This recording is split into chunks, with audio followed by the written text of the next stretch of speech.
నేను పూర్ణచంద్ర భార్య స్వప్న. నా అందరికీ నమస్కారం.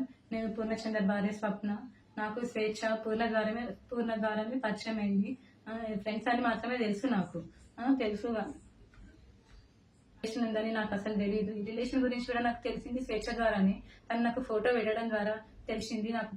నేను పూర్ణని అడిగాను ఏంటిది అని చెప్పేసి అడిగితే చెప్పాడు. చెప్పినాక నాకు ఆయనకి గొడవలు స్టార్ట్ అయింది. అక్కడ నాకు ఇంకా తెలిసింది ఏంటంటే అక్కడ కూడా తనతో గొడవలు ఉంటున్నాయి అని చెప్పేసి అంటే ఇంకా నేను ప్రెజరైజ్ ఆయన ఎందుకు ప్రెజరైజ్ చేయాలి అని చెప్పేసి నేను ఆయనను వదిలేశాను. ఇంకా నేను ఎందుకు ఇప్పుడు మీడియా ముందుకు వచ్చానంటే అరణ్య ఆయన మీద చేసిన ఆరోపణలు చూసి నేను తట్టుకోలేక నేను ముందుకు వచ్చాను. నేను మీడియా ముందుకు ఎందుకు వచ్చానంటే ఇప్పుడు స్వేచ్ఛ కూతురు అరణ్య మా ఆయన మీద నిందలు వేస్తుంది. ఆ నిందలు నేను చూసి తట్టుకోలేక నేను వచ్చాను బయటికి. నా పిల్లలతో పాటే అరణ్యను కూడా సరి సమానంగా చూసుకున్నాడు పూర్ణ. చూసుకున్నాడు, తనకి స్కూల్లో జాయిన్ చేశాడు, ఫీజులు కట్టాడు. నా పిల్లలకి బట్టలు తీసుకున్నప్పుడు ఆయన కూడా తీసుకునేవాడంట. మళ్ళీ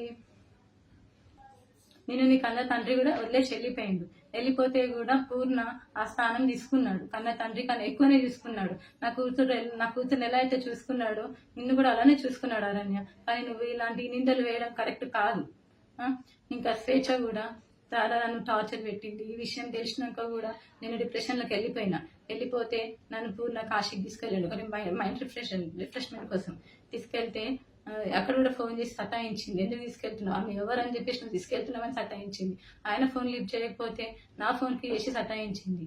అసలు ఎక్కడికి తీసుకెళ్ళినా, ఫంక్షన్కి వెళ్ళినా, ఎక్కడున్నా కూడా నువ్వెందుకు ఆమెతో ఉంటున్నావు, నా దగ్గరకు వచ్చేసాయి అని చెప్పేసి చాలా బ్లాక్మెయిల్ చేసింది. ఎప్పుడు చూడండి స్లీపింగ్ పిల్స్ మింగడము.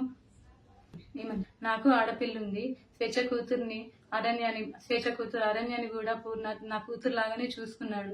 నాకు తెలియకుండా పిల్లలని ఆమె దగ్గరికి తీసుకొని వెళ్ళి ఆడిపిస్తుంటే వచ్చేవాడు. తర్వాత నాకు నా పిల్లలు చెప్పారనమాట, అమ్మ ఒక అక్క దగ్గరికి వెళ్ళి ఆడుకుంటున్నాను, ఒక ఆంటీ ఉన్నది, ఒక ఆంటీ నన్ను అమ్మ అని పిలవమని చెప్పింది అని చెప్పేసి నా కూతురు చెప్పింది.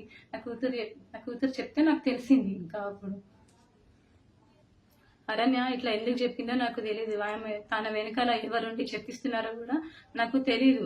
కానీ ఇవన్నీ చేయొద్దు అరణ్య, నువ్వు కొంచెము. మా ఆయన మీద నాకు నమ్మకం ఉంది. ఆయన అంత చెడ్డ మనిషి కానే కాదు. ఇంత చీరదీసిండు అరణ్య, నిన్ను మీ మమ్మీని ఇంత చీరదీసినా కూడా నా బతుకుని మీ మమ్మీ ఏం చేసిందమ్మా, తీసుకోమని మళ్ళీ రోడ్డు పాలు చేసేసింది.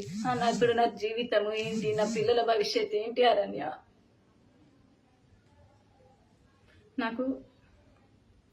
నాకు కోర్టు మీద నమ్మకం ఉంది. మా ఆయన నిర్దోషి. నేను ఆయన ఎలాగైనా కాపాడుకుంటాను.